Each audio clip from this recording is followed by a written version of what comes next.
सुनाओ coaching shipyard limited. अब देखिए 1080 का प्राइस है और यहाँ पर ये स्टॉक चल रहा है ऑल टाइम हाई के अराउंड। और ऐसे में कल के दिन यहाँ पर एक खबर आती है, बड़ी खबर है, यूएस नेवी के साथ एग्रीमेंट साइन हुआ है शिप रिपेयरिंग के लिए। और ऐसे में मंडे के दिन यानी कल के दिन यहाँ पर बड़ा उछाल दिखेगा कोचिंग शिपयार्ड के अंदर। और पॉसिबल है इसके जो पीयर कंपैरिजन है गार्डन रीच और मजगांव डॉक शिप बिल्डर्स, ये तीन स्टॉक ना कल के दिन काफी फेवरेबल रह सकते हैं। हो सकता है कि यहाँ पर ये स्टॉक ऑल टाइम हाई को जो है वो क्रॉस कर दे। 20-30 रुपए का ही अंतर है, कोई बड़ी बात नहीं है। ओपनिंग में ही आपको यहाँ पर जो है नया ऑल टाइम हाई या कह सकते हैं नया हाई आपको जो है वो लगते हुए दिख सकता है कोचिंग शिपयार्ड के अंदर। तो ऐसे में हम मल्टीबैगर देख रहे थे और मल्टीबैगर बन चुका है, 5 गुना रिटर्न यहाँ पर बनाकर दिया है। मजगांव डॉक थोड़ा सा और ज़्यादा यहाँ पर रिटर्न बना के दिया है। बट हमें ये देखना है कि इन तीन कंपनियों में से बेहतरीन कौन है, ये पूरा एनालिसिस हमें करना होगा। इसके साथ साथ क्या कोचिंग शिपयार्ड यहाँ से एक बिग रिटर्न दे सकती है। देखिए यहाँ पर ना अगर आपको लग रहा है कि ये सिर्फ और सिर्फ शिप बिल्डर्स है, ऐसा नहीं है, रिपेयरिंग का काम भी है, सिंपल सी बात है। और इसमें ना एक बिग मार्जिन यहाँ पर रहता है हमेशा इनके हाथ में। और तीन सबसे बड़ी कंपनी है इंडिया के अंदर, कोचिंग, गार्डन रीच और यहाँ पर मजगांव डॉक। तो यहाँ पर जो है कोई बहुत बड़ा कंपटीशन भी नहीं है।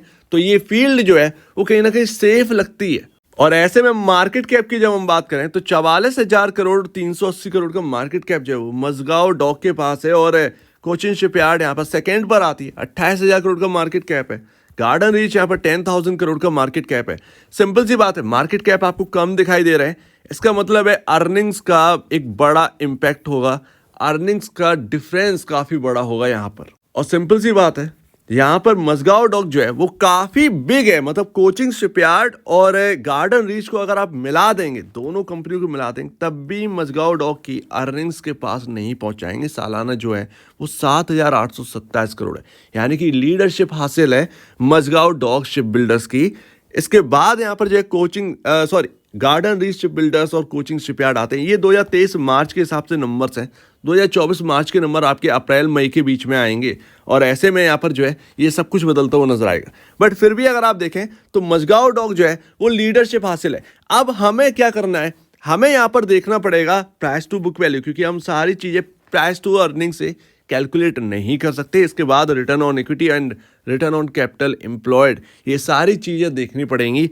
उस वक्त आपको समझ में आएगा कि कौन सा सस्ता है, क्योंकि लीडरशिप हासिल है तो सिंपल सी बात है वैल्यूएशन इनकी ज़्यादा होनी चाहिए कंपेयर टू कोचिंग शिपयार्ड और गार्डन रीच। लेकिन अगर ये दोनों कंपनियां मजगांव डॉक की यहाँ पर जो है वैल्यूएशन पर चल रही हैं, जो कि प्राइस टू बुक वैल्यू हमें बता देगा, तो फिर ये थोड़ी सी घाटे वाली बात। और ऐसे में प्रॉफिटेबिलिटी ही बता रही है कि प्रॉफिटेबिलिटी भी क्या मतलब छोड़ दीजिए, सेल्स ने ही काफ़ी कुछ बता दिया, प्रॉफिटेबिलिटी भी यहाँ पर बता रही है कि दोनों की प्रॉफिटेबिलिटी भी ऐड करके आप मजगांव डॉक के पास नहीं पहुंच पा रहे। डबल है आपसे अर्निंग्स, डबल है, आप ही समझ सकते हैं। और वहीं अगर आप पी रेशियो की बात करेंगे तो 27.73 का P ratio Mazagon dock ship builders limited में देखने को मिल रहा है। मजगांव डॉक में, कोचिंग शिपयार्ड में 50.42, यानी कि सबसे हाई पर जो है वो कोचिंग शिपयार्ड चल रहा है इस वक्त। कोचिंग शिपयार्ड का यहाँ पर जो Q3 के नंबर्स हैं उसमें प्रॉफिटेबिलिटी की जो फिगर है वो बहुत ही बेहतरीन आई थी। प्रॉफिटेबिलिटी लमसम 3 गुना शायद इंक्रीज हुई थी पिछले क्वार्टर के कंपैरिजन, जो कि मैंने अभी यहाँ पर देखा अराउंड 2 से 3 गुना के आसपास है।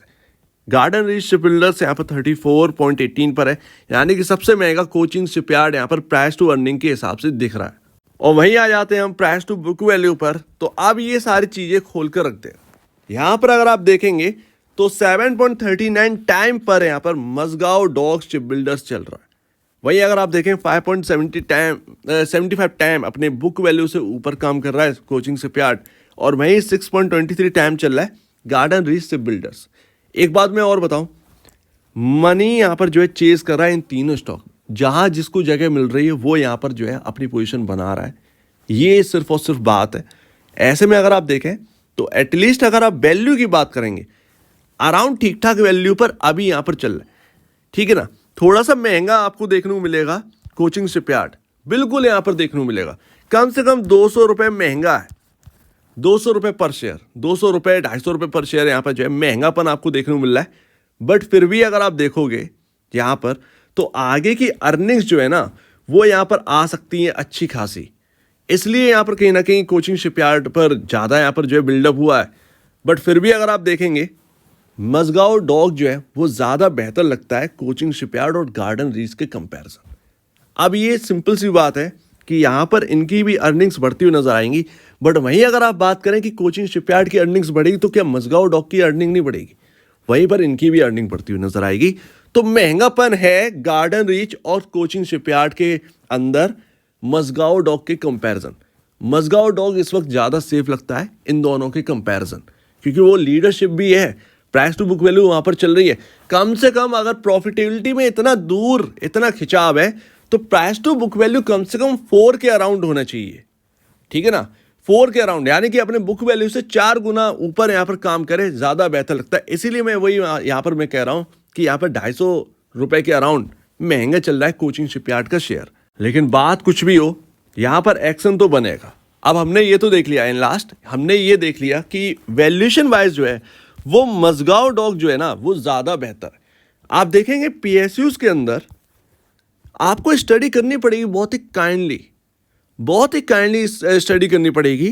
कुछ महंगे हैं वैल्यूएशन वाइज, लेकिन आज के टाइम में भी कुछ बहुत ही लो वैल्यूएशन पर वर्क कर रहे हैं। अब होगा क्या यहाँ पर?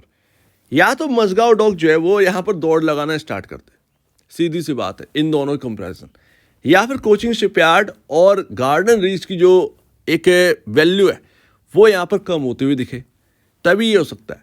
लेकिन ये दोनों ही संभव अभी नहीं है, बिकॉज यहाँ पर आ रहा है, जैसा कि मैंने कहा, मनी चेस कर रहा है पीएसयूज के अंदर। तो वो एक जब गिरावट आती है ना तो वो अचानक से बाइंग अपॉर्चुनिटी में सब कुछ चेंज हो रही है। तो ऐसे में वक्त लगेगा, लेकिन वो वक्त अभी है नहीं, ठीक है ना? कायदे में तो यहाँ पर जो है कोचिंग शिपयार्ड का जो स्टॉक है अराउंड यहाँ पर जो है 750 के अराउंड होना चाहिए था इस हिसाब से तो, बट वो आपको 1100 के अराउंड देखने को मिल रहा है। खैर, इस बात को छोड़ते हैं। फिलहाल अगर आपने कोचिंग शिपयार्ड में ले रखा है तो थोड़ा सा रिस्क है, बट इतना बड़ा रिस्क नहीं है कि आपका जो है वो पूरी वेल्थ जो है वो खत्म हो जाए। सिंपल सी बात। मझगांव डॉक में अगर आपका एक इन्वेस्टमेंट है और बाकी में अगर लोअर इन्वेस्टमेंट है, लोअर मतलब लोअर प्राइस से इन्वेस्टमेंट है, आपके हाथ में बहुत ही अच्छा स्टॉक है कंपेयर टू कोचिंग शिपयार्ड, ये यहाँ पर समझ में आता है। गार्डन रीच अगर आप देखें तो वो भी काफ़ी महंगा है, कोचिंग शिपयार्ड को छोड़ दिए तो गार्डन रीच का जो स्टॉक है वो कोचिंग शिपयार्ड से भी ज़्यादा महंगा है। तो वो चीज़ यहाँ पर है। फिलहाल अगर आप देखेंगे यहाँ पर आपको देखने को मिलेगा कि ट्रेंड लाइन, मैंने अक्सर इतने सारे स्टॉक हमने कवर करे, आपने देखे, हमने देखे, बहुत सारे स्टॉक में ये ट्रेंड लाइन जारी है। शायद मार्केट के अंदर बहुत सारे स्टॉक हैं जो लगातार एक बुल रन में है और ट्रेंड लाइन उसको फॉलो कर रहा है। सीधी सी बात है, आप देखेंगे 2023 जुलाई से ये ट्रेंड लाइन जारी है और इस ट्रेंड लाइन से ही सपोर्ट ले लेकर स्टॉक चल रहा है, ठीक है? ट्रेंड लाइन ब्रेक नहीं हुई। जब ये ट्रेंड लाइन ब्रेक होगी, किसी भी स्टॉक में जब भी ट्रेंड लाइन ब्रेक होती है ऐसी, तब वो अच्छा नहीं माना जाता है। ऐसे में आपको 20-30% की गिरावट जो है ना वो देखने को मिल जाती है। बहुत सारे स्टॉक में 15% होती है, किसी में 30% हो जाती है, वो चीज़ यहाँ पर रहती है, ठीक है ना? तो अगर आप देखें तो लमसम अगर आप पूछें तो 20% थोड़ा सा प्राइसिंग जो है वो यहाँ पर महंगी चल रही है। अगर आप हायर साइड से देखें, अगर आप देखें तो वो 200 रुपये 250 रुपये बैठ जाता है, सीधी सी बात है। तो वो यहाँ पर है। फिलहाल अप मूव जारी है तो आप अप मूव पर ध्यान दीजिए, ना कि डाउन मूव पर। 850 इस स्टॉक के अंदर काफ़ी इंपॉर्टेंट लेवल है, जो कि यहाँ पर एक बेस बिल्डअप है और वहीं से इसको सपोर्ट भी मिला है 850 के अराउंड से। तो इसको ध्यान में रखना है। फिलहाल जब तक ये ट्रेंड लाइन ब्रीच नहीं होती है तब तक तो यहाँ पर नेगेटिव बिल्कुल भी नहीं होना है और यहाँ पर Q4 की अर्निंग्स पर ध्यान देना है, क्योंकि Q4 एक ऐसी अर्निंग होने वाली है, अगर PSU में किसी की अर्निंग ये खराब आएगी वो स्टॉक कहीं ना कहीं करेक्ट होगा अच्छे से। बट इलेक्शन फेवर है तो इलेक्शन के टाइम कहीं ना कहीं आपको वो हाइस जो है वो दोबारा देखने को मिल सकते हैं। बट ये Q4 में कहीं ना कहीं करेक्शन आ सकता है अगर अच्छे नंबर से नहीं आए। अगर अच्छे नंबर आ गए तो वहाँ से जो है स्टॉक चल पड़ेगा। तो ऐसे में क्या ग्रोथ डिलीवर करेगा ये आपको Q4 में चेक करना है कोचिंग शिपयार्ड की। गार्डन रीच भी अगर आपने ले रखा है तो वहाँ पर भी देखिए। बट मझगांव डॉक जो है वो हर महीने में एक अच्छी और बेहतर पोजीशन पर बैठा है इसके कंपैरिजन। तो अगर किसी को वहां मौका अगर मिल जाए, बाई चांस कोई गिरावट मिले, वहां अगर आपको मौका मिल जाए, वहां पर एक पोजीशन बनाने का ज्यादा सोच सकते हैं कंपेयर टू कोचिंग। लेकिन गार्डन रीच से बिल्कुल यहाँ पर जो है थोड़ा सा दूरियां बना के रखनी है। कोचिंग शिपयार्ड में एक बार आप बना ले, बट गार्डन रीच से थोड़ा सा यहाँ पर जो है ना परहेज करिए, ज्यादा बेहतर है, जो कि दिख रहा है यहाँ पर। बाकी आप खुद भी स्टडी करिए। 850 का लेवल जो है वो कोचिंग शिपयार्ड में याद रखिए। यहाँ पर जो है सपोर्ट काफ़ी अच्छे बन सकते हैं। अगर कोई गिरावट मिलती भी है तो यहाँ से जरूर यहाँ पर जो है मिल सकता है। सो उम्मीद है काफ़ी कुछ आपको समझ में आया होगा। एक बार खुद भी स्टडी कर लीजिए। यूएस का जो एक एग्रीमेंट हुआ है नेवी के साथ, वो कहीं ना कहीं इसके अंदर चार्मिंग ज़्यादा लेकर आए, कोचिंग शिपयार्ड के अंदर चार्मिंगनेस ज़्यादा बढ़ाएगा। ऐसे में लगता नहीं है कि ये स्टॉक गिरेगा आसानी से। इस बात को भी ध्यान रखिएगा। खबर अच्छी खासी है और ऐसे में अर्निंग्स जो है ना वो बढ़ेंगी ही इसकी आगे चलकर, ये भी ध्यान रखिएगा। फिलहाल अभी हमें जो प्रीमियम देखने को मिल रहा है 250 रुपए का, इसका मतलब ये नहीं है कि स्टॉक खराब है, ये भी ध्यान रखिएगा, ठीक है ना। महंगापन है, लेकिन महंगापन का कहीं ना कहीं एक रीजन होगा। ग्रोथ अच्छी खासी डिलीवर करी है Q3 के अंदर। Q4 भी अगर ऐसा कर देगा तो वो सस्तापन अपने आप ही आ जाएगा इस स्टॉक के अंदर अर्निंग्स के बदौलत। लेकिन अगर नहीं आएगी अर्निंग उस तरीके से तो ये खबर फिजल आउट हो जाएगी। ऐसे में आपको डिप मिल सकता है। वो डिप में आपको क्या करना है वो आप देखिएगा। तो आप एक बार स्टडी कर लीजिए और अपने ब्रोकर या एडवाइस से जरूर सलाह ले लीजिएगा। और आपका कहना है इसके ऊपर कमेंट सेक्शन में और अब वीडियो देखने के लिए बहुत धन्यवाद दोस्तों।